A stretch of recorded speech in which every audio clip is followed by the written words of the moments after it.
Hello प्यारे बच्चों, आशा करती हूँ कि आप सब स्वस्थ हैं, आप सब मज़े कर रहे हैं।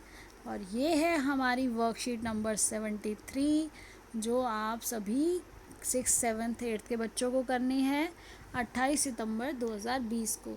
सभी बच्चे अपना नाम लिखेंगे, अपने अध्यापक का नाम लिखेंगे और अपना रोल नंबर, स्टूडेंट आईडी ज़रूर लिखेंगे।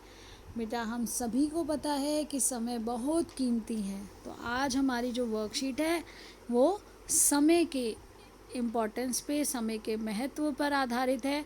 और हम सभी जानते हैं समय बहुत कीमती है। हमारे अध्यापक हमें हर काम समय के अनुसार करने को सबक देते हैं। काम समय के अनुरूप करने में घड़ी हमारी बहुत मदद करती है। आओ हम सब संबंधित और जानकारी प्राप्त करें। बेटा, घड़ी हमें बताती है कि किस समय क्या काम करना है, कैसे कितना समय बीत गया। तो सबसे सहायक जो हमारा जो उस समय आपने 1 घंटे के लिए अगर पेपर भी करना है या आपको पेपर में 2 घंटे मिलेंगे, तो वो 2 घंटे आप तो काम कर रहे हैं, लेकिन उस काम को करते करते कौन हमारा साथी हमें बता रहा है कि कितना समय बचा है, और कितने बजे तक हमें ख़त्म कर लेना चाहिए और कितना जल्दी करना होगा तब कि हम काम इस दिए गए अंतराल में कर लें। तो हमारा सबसे बड़ा साथी जो हमारी मदद करता है वो है घड़ी। तो आप सभी जानते हैं। यस, आपने इसको देख के ही समझ लिया। देखिए, 1 घंटे में 60 मिनट होते हैं और हर 1 मिनट में 60 सेकंड होते हैं, और एक दिन बराबर है 24 घंटे। ये हमने समय के बारे में पहले से ही आप सब ये जानते हैं कि एक दिन में कितने 24 घंटे हैं, 1 मिनट में 60 सेकंड हैं और 1 घंटे में 60 मिनट हैं। अब देखिए, 12 घंटे के अंतराल के लिए हम एएम और पीएम का प्रयोग करते हैं।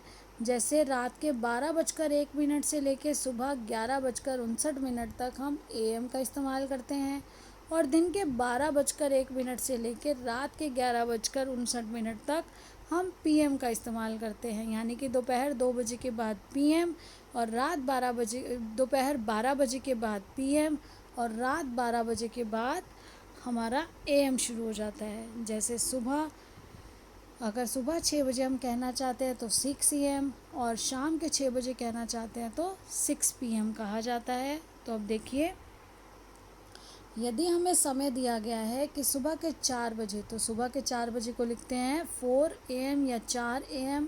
सुबह के 9 बजे को लिखेंगे 9 AM यानी कि 9 AM। और 7 बजे शाम के हैं तो बेटा इसको लिखा जाएगा 7 PM, क्योंकि शाम के लिए दोपहर 12 बजे के बाद जो समय है वो है PM, और रात 12 बजे के बाद से दोपहर 12 बजे तक AM।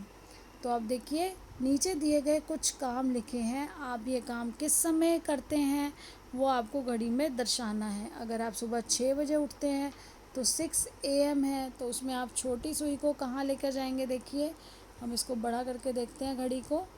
हम जिस काम को करते हैं जितने बजे, अगर आप ये 6 AM पे आप करते हैं तो यहाँ पे बेटा छोटी सुई आएगी 6 पे और बड़ी सुई आएगी 12 पे, तो 6 AM हो जाएगा।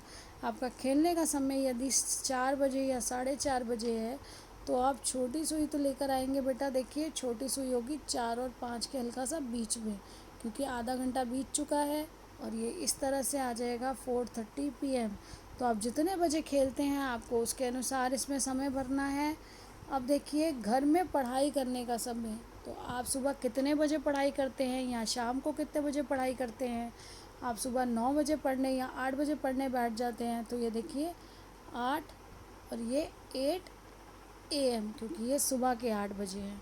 अब इसी तरह से आप परिवार के साथ वक्त कितने बजे बिताते हैं, तो आप अपने परिवार के लोगों के साथ, अपने परिवारजनों के साथ, अपने मम्मी पापा दादी दादा के साथ किस समय वक्त बिताते हैं अपनी पढ़ाई और सारे काम ख़त्म करने के बाद। हो सकता है आप शाम को 6 बजे, या आप शाम को 6 बजे नहीं तो रात को खाना खाते हुए 8 बजे जब आपने खाना खाया आप तब ऐसा करते हैं, तो रात के 8 बजे को आप बोलेंगे 8 PM। इस तरह से आप जितने बजे जो काम करते हैं बेटा आपको वही घड़ी में दर्शाना है। आपको ये सारी घड़ियाँ अपनी कॉपी में भी बनानी है। अब आप देखिए, फिर है उपरोक्त घड़ी, ये कुछ घड़ियाँ दी गई हैं बेटा, उसमें ABCD लिखा गया है, देखिए ABCD। तो इन घड़ियों में अंकित ABCD से संबंधित निम्नांकित प्रश्नों के उत्तर दीजिए। हमसे नीचे उस प्रश्न के उत्तर पूछे गए हैं, तो हमें इन घड़ियों को देखकर उत्तर देना है। ढाई किस घड़ी में बजे हैं? ढाई यानी कि बेटा 2:30। तो 2:30 देखिए यहाँ पर तो क्या है, यहाँ पर तो ये 7 बजने वाले हैं, यानी कि ये तो 6:45 है। 6:45 है। ये 12 बजे हुए क्योंकि दोनों सुई 12 पर हैं। ये हमारा 9:15 है क्योंकि 9 से आगे सुई 10 के तरफ बढ़ रही है, 9 से आगे बढ़ रही है, और बड़ी सुई 15 पे है, यानी कि मिनट का जो सुई है वो 3 पे है, तो वो 15 मिनट। अब यहाँ पर देखिए 2 और 3 के बीच में, यानी कि 2 बजकर, अब यहाँ पे 6 पे मिनट वाली सुई है, यानी कि 30 मिनट। तो हमारी घड़ी की कौन सी घड़ी है जो 2:30 बजा रही है? वो डी। घड़ी बी में कितने बजे हैं? तो घड़ी बी में कितने बजे हैं बेटा? हमने अभी देखा 12 बजे है। किस घड़ी में 12 बजने में 2 घंटे 45 मिनट बाकी हैं? तो देखिए कौन सा नंबर है जो 12 के आसपास है? 2:30 भी नहीं है और 6:45 भी नहीं है। तो ये देखिए 9:15 बजे में अगर हम 2 घंटे 45 मिनट जोड़ेंगे तो ये बज जाएंगे 12, यानी कि घड़ी सी। अब देखिए 7:45 बजे का अर्थ क्या है? तो ये देखिए 7:45 बजे का अर्थ क्या है? डैश बजकर डैश मिनट। तो 7 बजकर 7:45 का मतलब क्या है? 7:45। अब देखिए आप अपने समय का सदुपयोग कैसे करते हैं, अपने शब्दों में लिखिए। आपको अपने शब्दों में लिखना है ये, आप अपने समय का कैसे सदुपयोग करते हैं। मैंने आपके लिए थोड़ा सा ये आइडिया के लिए बेटा आपको बता दिया है, ताकि आप इससे आइडिया लेके अपनी चीज़ें खुद लिख सकें कि आप कैसे अपने समय का सदुपयोग करते हैं। तो जैसा कि हम सभी जानते हैं कि समय अत्यंत बहुमूल्य है। अभी हमने पहली लाइन यही पढ़ी कि समय कीमती है। तो समय अत्यंत बहुमूल्य है। जो समय बीत जाता है वह कभी लौट कर नहीं आता। इसलिए मैं अपने समय का सदुपयोग करने के लिए हमेशा समय सारणी यानी कि टाइम टेबल के अनुसार कार्य करता या करती हूँ। बेटा अगर आप लड़का हैं तो करता, और लड़की है तो करती हूँ। समय पर अपना काम पूरा करके मैं अपने छोटे भाई बहन के पढ़ने में मदद करता या करती, जो आप अपने अकॉर्डिंग लिखेंगे।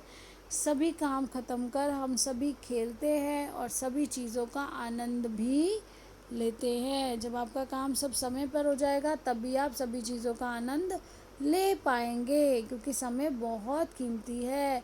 तो सभी चीज़ों का आनंद लेते हैं। सभी कार्य व खेल को निश्चित समय तक पूरा करके हम अपने माता पिता के साथ भी समय व्यतीत कर पाते हैं। जब आपका सारा काम पूरा हो जाता है, आप समय पे सब कुछ रेगुलर करते हो, तो बेटा आप अपने मम्मी पापा के साथ भी स्पेंड कर सकते हो टाइम। आप उसके साथ साथ उनके घर के कामों में भी मदद कर सकते हो, अगर आपका काम समय पर हो जाएगा। नहीं तो क्या होगा, अगर आप समय पर काम नहीं करेंगे, काम बहुत सारे इकट्ठे हो जाएंगे और आपका बहुत सारा काम जो है पेपर के समय हो सकता है आपके पास हो भी ना, और आप जब ज़्यादा काम हो जाता है तो उसे करना मुश्किल हो जाता है। तो आप सभी को समय का ध्यान रखना है, समय पर अपनी सभी कार्यों को पूरा करके मैम के पास भेजना है बेटा। और आप सभी देखिए, सभी के पास यही 24 घंटे हैं। आप सभी को ही ध्यान रखना है कि जो टाइम चला गया, आज हमने इम्पोर्टेंस को सीखा। जो हमारा पास था यानी कि जो हमारा भूतकाल होता है जिसको, और भविष्य काल जो आने वाला है, और वर्तमान काल जो हमारे पास आज है। बेटा सबसे इम्पॉर्टेंट है हमारा वर्तमान, जो आज समय है उसका ध्यान आपको अच्छे से रखना है। जो भी सबसे ज़रूरी वक्त है वो है अब। काल करे सो आज कर, आज करे सो अब। तो आपको अपने सभी कार्य समय पर पूरे करने हैं। सभी के पास बेटा वही 24 घंटे हैं। हम सभी को उन्हीं 24 घंटों को इस तरह से प्लान करना होता है, इस तरह से बांटना होता है कि हम अपने सभी कार्य भी समय पर कर सकें, और साथ साथ उन कार्यों को करने के साथ साथ हम सब अपने जीवन में आनंद की प्राप्ति भी कर सकें। और जब समय पर सारे काम होंगे तो आपको खुशी भी मिलेगी, आपके काम सारे, आपको सबसे शाबाशी भी मिलेगी, आप हर रूप में खुश रह सकेंगे। अगर आप सारे काम टाइम पे करेंगे ना बेटा, आपको हर किसी से प्रेज़ मिलेगी, आपके टीचर भी आपको बहुत प्यार करेंगे, क्योंकि टीचर्स को भी पता होगा कि ये बच्चा बहुत अच्छे से लगन से काम करता है, समय पर काम करता है। आपके मम्मी पापा भी ध्यान देंगे इस चीज़ पे, और आप हमेशा सक्सेसफुल होंगे।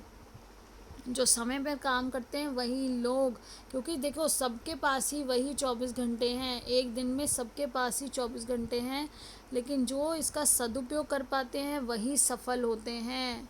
सफलता उन्हीं को प्राप्त होती है जो अपने समय का सदुपयोग करते हैं, और जो समय पर कार्य नहीं करते वही असफलता प्राप्त करते हैं, वही सफल होने में उन्हें ही मुश्किल होती है, वो अपना कार्य अच्छे से नहीं कर पाते। तो आप सब, आशा करती हूँ कि आप सफलता प्राप्त करेंगे, अपने समय का सदुपयोग करेंगे हमेशा, और अपने छोटे भाई बहन, अपने मम्मी पापा को भी इस बात में बताएंगे। जितना आप इस चीज़ के लिए बात करेंगे उतना ही आप उसको फॉलो करेंगे, अपने व्यवहार में लाएंगे और सफल बनेंगे।